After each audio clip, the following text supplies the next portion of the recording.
Olá, seja muito bem-vindo, seja muito bem-vinda ao podcast NT.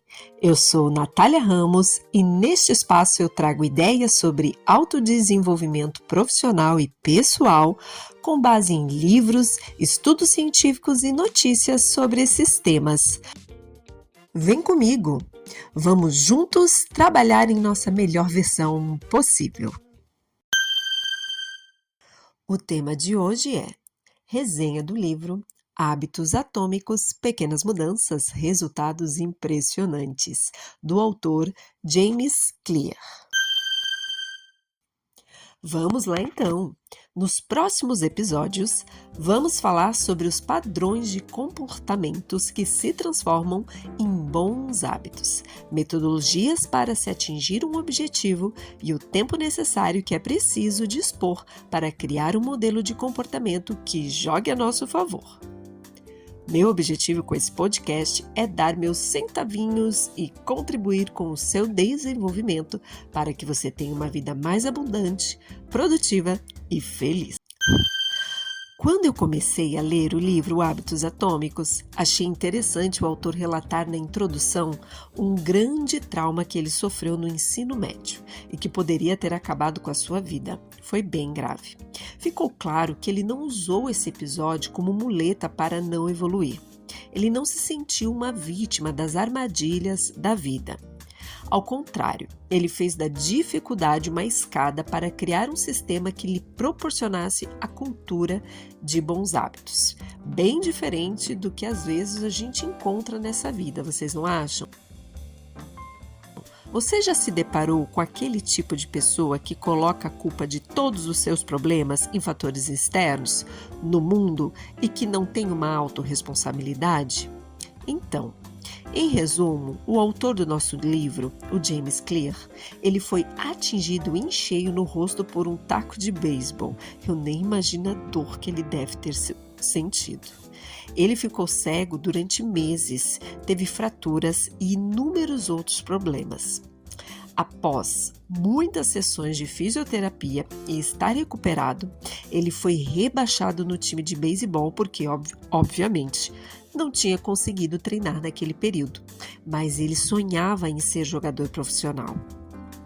Então, mais tarde, o James Clear recebeu a notícia de que ele passou na Universidade Denison University. Então, ele tratou essa oportunidade como um recomeço.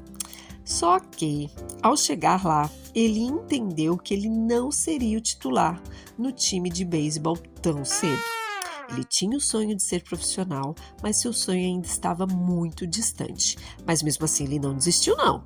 Ele usou o tempo que tinha para colocar a vida em ordem e construir bons hábitos. Dormir cedo, não ficar até tarde fazendo festa. E olha, vocês por acaso já viram como as faculdades são retratadas nos filmes americanos?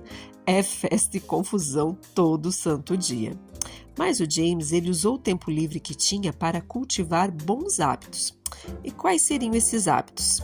Hora certa para estudar, cuidar do físico todos os dias, ter uma boa alimentação. E ele fez isso consistentemente por anos. E 6 anos depois de ter sido atingido por um taco de beisebol, ele virou capitão do time e foi considerado o melhor jogador de beisebol da Denison University. Então, logo na introdução do seu livro, o James ele nos dá uma amostra do que é hábito para ele. Eu vou ler um trechinho para vocês, aqui na página 6. Um hábito é uma rotina ou comportamento que é realizado regularmente e, em muitos casos, de modo automático. Conforme cada semestre passava, eu acumulava pequenos, mas consistentes hábitos que acabaram levando a resultados inimagináveis para mim quando comecei. E ele ainda completa. Essas mudanças, que parecem pequenas e sem importância, a princípio terão resultados notáveis se você estiver disposto a persistir nelas por anos. Não é à toa, porque foi somente após mais de 6 anos é que ele colheu finalmente os louros de tanto sacrifício. No fim da história, ele nos conta que não virou profissional de beisebol, mas que ter cultivado bons hábitos consistentes durante anos o ajudaram a atingir o seu melhor potencial, ou, como eu costumo dizer, a sua melhor versão possível. Segundo o autor, mudanças que parecem pequenas e sem importância, a princípio terão resultados notáveis se você estiver disposto a persistir nelas por anos. E neste livro ele compartilha um passo a passo para construir hábitos melhores, não por dias, semanas ou anos, mas por toda a vida. Eu achei essa ideia bem interessante, porque quando vemos o sucesso de alguém, nós temos a tendência de achar que isso foi alcançado devido a uma causa única, a uma boa sorte ou algo do tipo. E no primeiro capítulo, ele traz um exemplo que reforça a ideia central do livro. Mudanças que parecem pequenas e sem importância a princípio terão resultados notáveis se você estiver disposto a persistir nelas por anos. Inclusive, ele traz o exemplo da equipe de ciclismo britânico, que nos últimos 100 anos nunca tinha vencido o Tour da France, aquela competição famosa de ciclismo que acontece na França, e que nesses 6 anos a equipe britânica tinha ganho apenas uma medalha de ouro nas Olimpíadas. Então, eles contrataram o coach Dave Brailsford. Acredito que é assim que fala. Vamos chamá-lo de Dave para não ter confusão. O Dave usou a estratégia de ganhos marginais, que significa buscar melhorias em tudo o que se faz. E essas melhorias foram desde contratar profissional de saúde para ensinar a correta higienização das mãos, até adequar o tipo de colchão para cada atleta dormir. Curioso, não é mesmo? Mas olha o resultado que eles escolheram. Após 5 anos, o time ganhou 60% das medalhas de ouro nas Olimpíadas de Pequim. E após 4 anos dessa Olimpíada, nas Olimpíadas de Londres, eles quebraram 9 recordes olímpicos. Ou seja, em 10 anos eles passaram de atletas medianos para atletas vencedores. Tanto no exemplo do próprio autor, quanto do time de ciclismo, uma coisa ficou evidente para mim. É muito fácil hipervalorizar o momento decisivo quando alcançamos os resultados esperados. Às vezes, parece que impera um pensamento de que um grande sucesso requer uma grande mudança, que algo aconteça de uma hora para outra para a nossa vida dar uma guinada. Enquanto isso, segundo o autor, melhorar 1% todos os dias é algo difícil de mensurar, porque a melhora de cada dia não é muito perceptível, então parece que a gente não está evoluindo.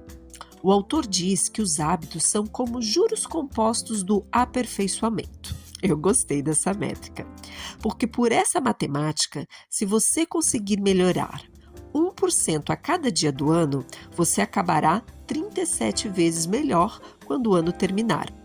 E geralmente é somente após 2 anos, ou 5 ou 10 anos de trabalho consistente é que o valor dos bons hábitos fica evidente, bem como o estrago de quem, ao invés de cultivar bons hábitos, cultivou hábitos ruins.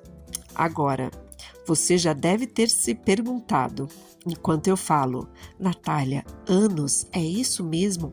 Persistir por anos? Fazendo um parênteses, que isso não está no livro do autor, mas como eu estudo muito esse tema também e dou palestra na área, tem um ditado popular que é muito repetido. Esse ditado diz que você leva, em média, 21 dias para tornar um comportamento um hábito. Então, quer dizer que se você for para a academia por 21 dias, após esse tempo, não vai ser mais um martírio se exercitar. Será que isso é verdade? Porque imagina a frustração da pessoa que está tendo que ir para a academia no 40º dia e ainda está com uma dificuldade imensa, sendo que a pessoa vai com muita obrigação.